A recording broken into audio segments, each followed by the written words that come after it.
Direct's Heritage Party.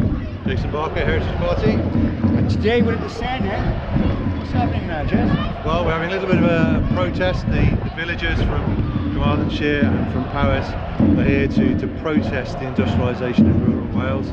There's a proposal to erect the best part of 500 850-foot tall wind turbines and hundreds of miles of pylons throughout rural Wales, and we don't think that's right.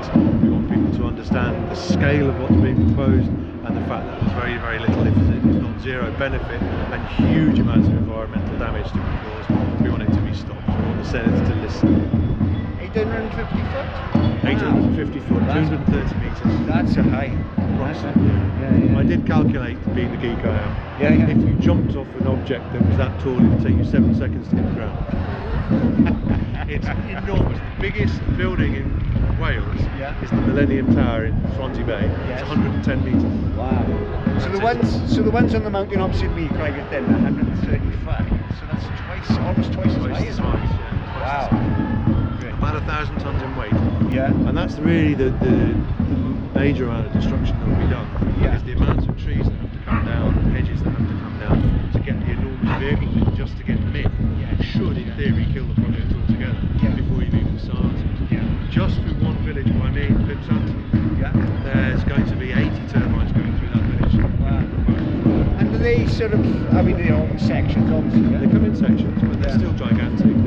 So what's the sort of diameter?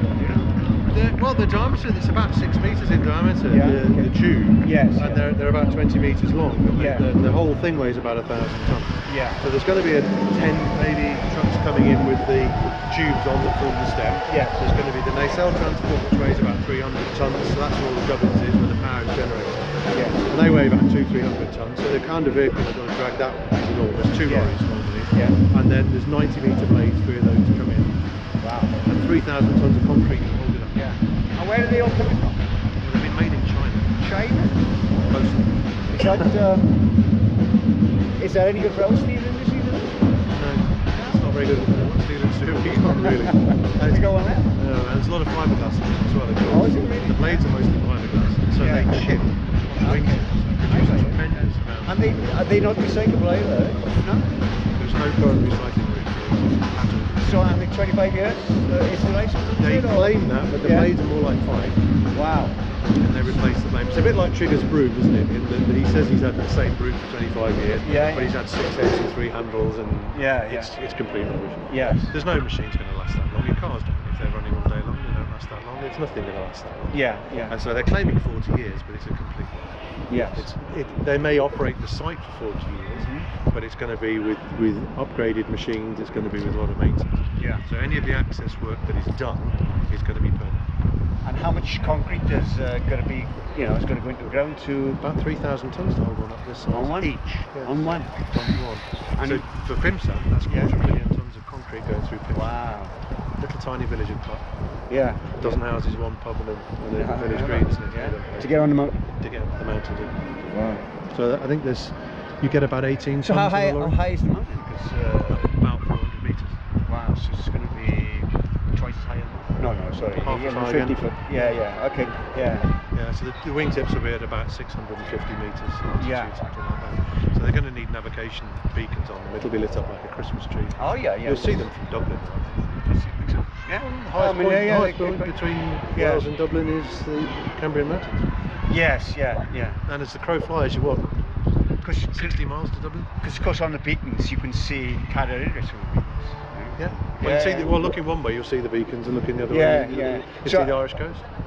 So I'm struggling to identify which one is Plinlimmon and which one is Carrera. When you're standing on Van Wall, say on the Van Heel Ridge, but it's it's far enough away. You're going to see these. They're in the way. There's nothing in the way, is there? You'll see them for a long, long way.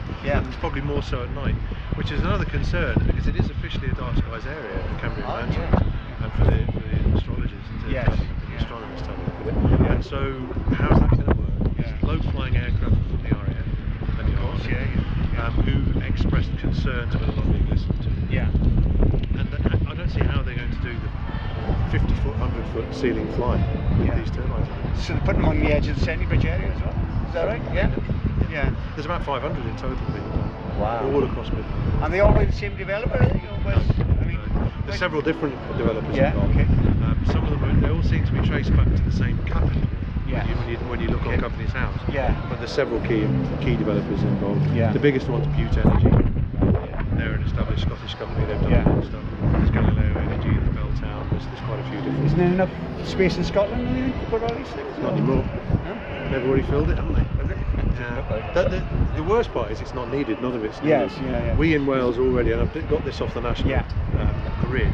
We already produce twice as much power from wind and solar as we actually use. Yeah. So there's no need for any more development at all, of any sort. Yeah. So this is just purely a gold rush for money. To ship it elsewhere. Yeah.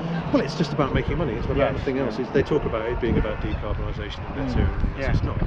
And they're using net zero as the weapon and the lever to make the investments to make money, because they get paid the instant they start turning, whether they're connected to the grid or not. Even if they're not connected to the grid, they get paid. Wow. And that's happening in the Hendy, is it? That's happening in the Hendy. It's only ever turned for maintenance when they drive it on the generator. All right. And it's never been connected to the grid, and they're getting paid anyway. Yeah. So it's a cool. So who's paying for that? You are. I am. Yeah. That's what. Oh. These. Yeah. With our money. With our money, Unfortunately, and this is the thing it's something that's always annoyed me. There is no such thing as government money. They don't have any. Yeah. Took it all off us. Yeah. They took it off us. Yeah. And so they can't say it's government money and they're doing good. It's our money, and they need to start listening to us. Yeah. And that's why you're standing? That's the only reason I'm standing. I don't want to be a politician. I hate politics. I don't want anything to do with it. But I'm an engineer. I did my master's in environmental pollution control engineering. So you'd think I've got the qualifications. Yes. And they won't listen to me. No. So if I stand, they've got no choice. Yes. And here I am. I'll stand and I'll listen. And if I end up working on that, I'll cause as much trouble as is humanly possible. Good man. Excellent. That's the plan. Yeah. Brilliant. Jason. Good talking. Thank you.